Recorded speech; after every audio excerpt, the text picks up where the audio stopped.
Hi folks, hope you are okay. Yes, we're on our next stream. We're going to be looking at this book. What a beautiful book. And I'm having my supper tonight, so you'll be watching me eat my supper. So if you don't want to watch me to eat my supper, then you need to go. Anyhow, Heritage of Evidence in the British Museum by Peter Masters, published by Wakeman. And that's not the price of it, by the way. I got this second hand. And it's in the British Museum and looking how it confirms the Bible. And we're going to have a real treat.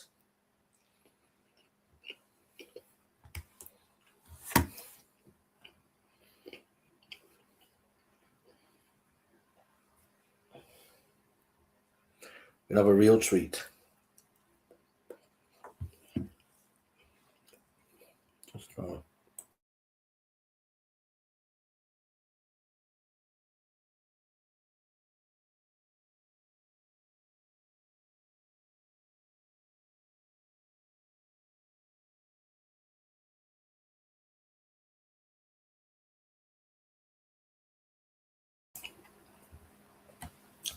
So I'm eating cheese here, strips of cheese.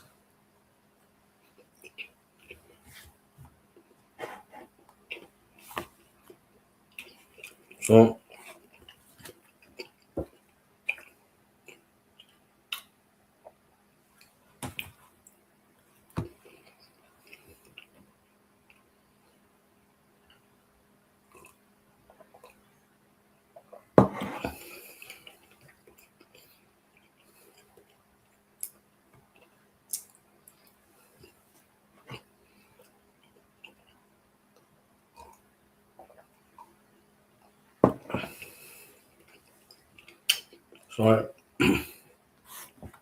anyhow. So let's see. So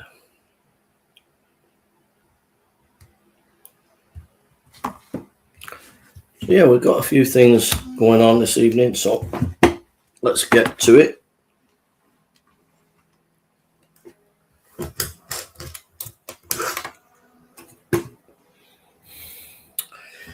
So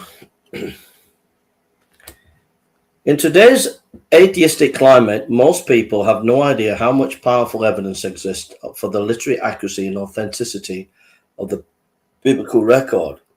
The British Museum holds a huge number of major discoveries that provide direct corroboration and background confirmation for an immense sweep of Bible history. The survey of Bible authenticating exhibits has been designed as a guide for visitors. So this is Peter Masters' tour of the British Museum, and he documents how all these artifacts prove the Bible.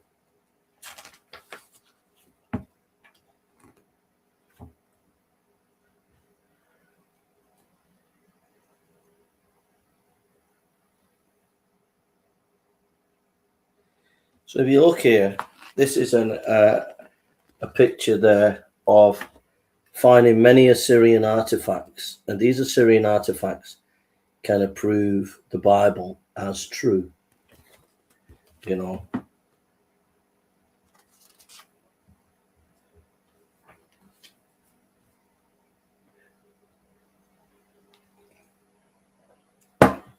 So this is the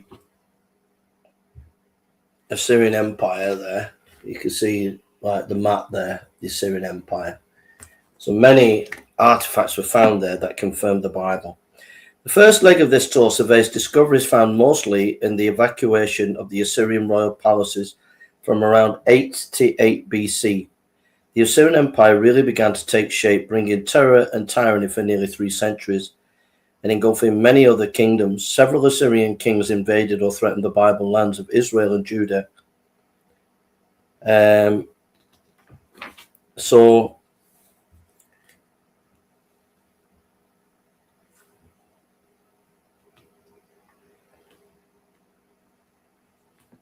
So here is the stele of Shalmaneser III. You see that? So that was discovered there. All right. So that's what we're looking at.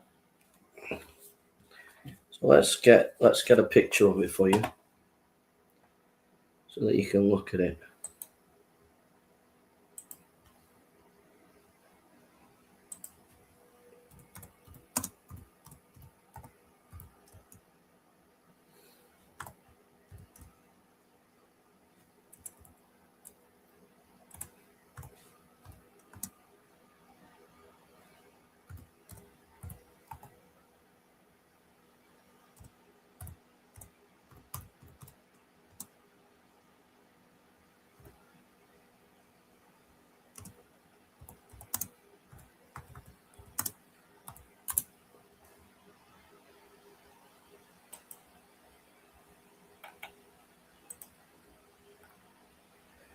So I'll show you, so you get a little bit of an idea what we're talking about.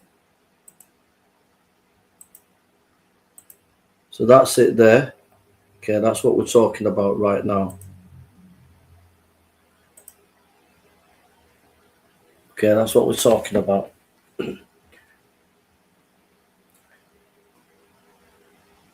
Shalmaneser names Ahab and Ben-Hadad in 853 BC. Wow. Turn immediately right as you enter room 6 and walk to the end of the wall. So that's the picture there, yeah. One of the first items we see is an Assyrian monument mentioning the names of 2 kings who featured prominently in the Old Testament and confirming the integrity of biblical dating. 3 similar monuments stand together, one of which in the middle commemorates Ashurnapirtizel II, 883 to 859 BC, the Assyrian king who began the policy of expansion and empire building. He introduced new siege techniques to Assyrian warfare, particularly the use of earth ramparts and battering engines supported by slingshooter and archers. To the left of him is sandy-coloured monument of tremendous importance to us. It is known as the Stele of Shalmaneser III, also called the Kirky Stele. This shows Shalmaneser III, who ruled Assyria from 859 to 824 BC, saluting his god, symbolizing in the small picture above his hand. Writing appears all over the king's picture and also on the back of the monument. This text describes Shalmaneser's first 6 military campaigns, including specific mention of Ahab, king of Israel, and Ben-Hadad, the first king of Syria. He records how in 853 BC he ventured west, threatening many kingdoms, but the king of Hamath organized a mighty defense force supplied by 12 kings, Ahab, Ben-Hadad being among them. These 2 spent most of their time at war with each other, but during the 3-year peace mentioned in 1 Kings chapter 22 verse 1, they joined forces with Haman to repel Shalmaneser. This was during the ministry of the prophet Elijah. An engagement was fought at Karkara, also spent Karkarakara near Hamath. In this monument, Shalmaneser describes in these words, this is Shalmaneser: I approached Karaka, I destroyed, tore down, and bound Karaka, his royal residence. He brought along to help him 1,200 chariots, 1,200 cavalry, 20,000 foot soldiers belonging to Hadaezer or Ben-Hadad the first of Damascus, and 2,000 chariots and 10,000 foot soldiers belonging to Ahab the Israelite. Wow. So that you see there documents some kings in the time of Elijah, confirming the Bible. That is amazing. That is absolutely incredible. There's nothing like that in the Quran. This is the book you need to get hold of. Wow, that's amazing. This is the book you need to get hold of. Heritage of Evidence in the British Museum, Peter Masters. What a beautiful book. So beautiful.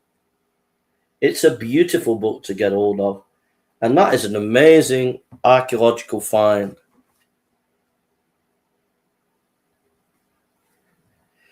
So,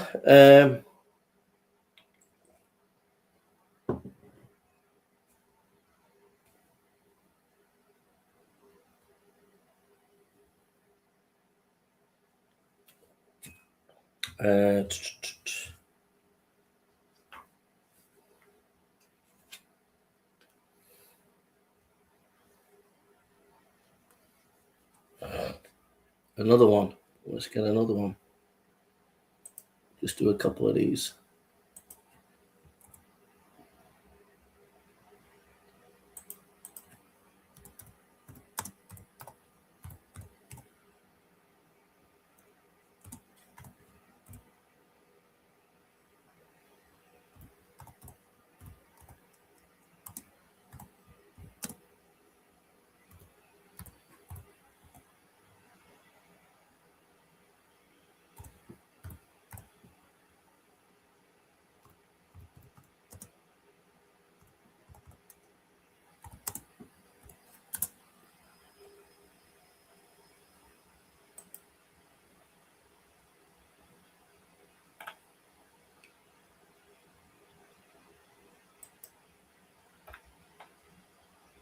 So it's this here. So now we've got this one here.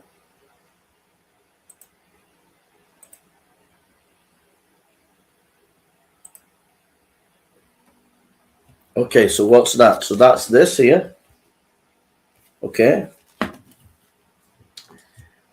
Shalmaneser provides Jehu's portrait in 841 BC.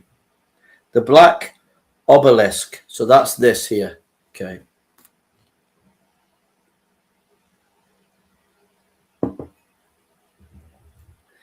This takes us back to the time of Shalmaneser III and provides the only known picture of a Hebrew king. There's a black limestone pillar about 6.5 feet tall, with 4 sides covered with pictures and writings recording, among other things, how Jehu, king of Israel, paid homage to Shalmaneser. Jehu is named and shown prostrating himself before him, and the text states the value of the homage. I received from him silver, gold, golden bowl, golden goblets, pitchers of gold, tin, a staff for the hand of the king. Background: the death of Ahab, king of Israel, in 853 BC. His son Uzziah ruled for 2 years, dying prematurely in 852 BC. Then another son, Jehoram or Joram, ruled for 10 years. This was an intensely evil reign, and in 841 BC, a military captain named Jehu was anointed king of Israel by Elijah's messenger and commanded to destroy the Ahab dynasty. All this is recorded in 2 Kings 9 and 10. Jehu went on to reign for 28 years, beginning a dynasty of some 100 years. Jehu took a chariot to the town of Jezreel, where Ahab's son, King Joram, recovering from the battle wounds, was accompanied by another Uzziah, the 21-year-old king of Judah, a hopeless and wicked individual.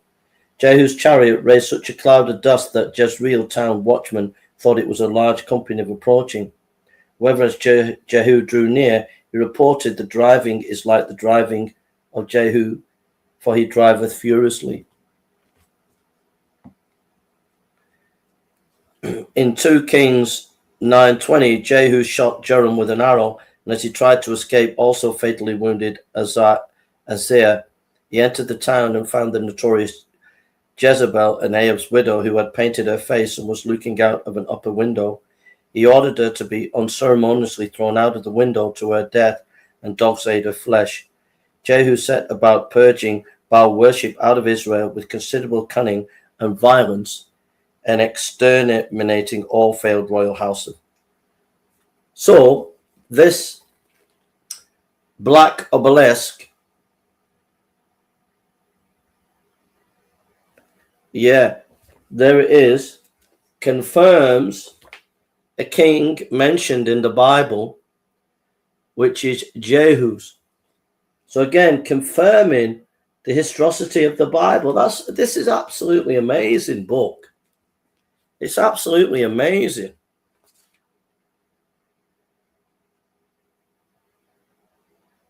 So this is close up. So this is a close up of this. So if you go close up to that, that's the King Jehu bowing. You can't see it very well, but bowing to Shalmaneser, you know. You can't see it very well on there, but wow. So we could go on and on and on, but I mean, it's just full rich in history. And I want to encourage you to buy it. You can get it secondhand. You can get it from the Metropolitan Tabernacle. I'll put a link under here if you want to order it from Amazon. But get the book. You'll have a couple of hours of wonderful blessing, wonderful encouragement. Wonderful encouragement. Absolutely wonderful. Wonderful, wonderful, wonderful. Please get hold of this book. It's going to really, really bless you. So I'm going to do some more streaming now. I'm going to do another one in a minute on another topic. So I'd encourage you to get hold of this book. Okay? Okay. Thank you. Hi, Teddy. God bless you. So I'm going to go on another stream now. So there we are.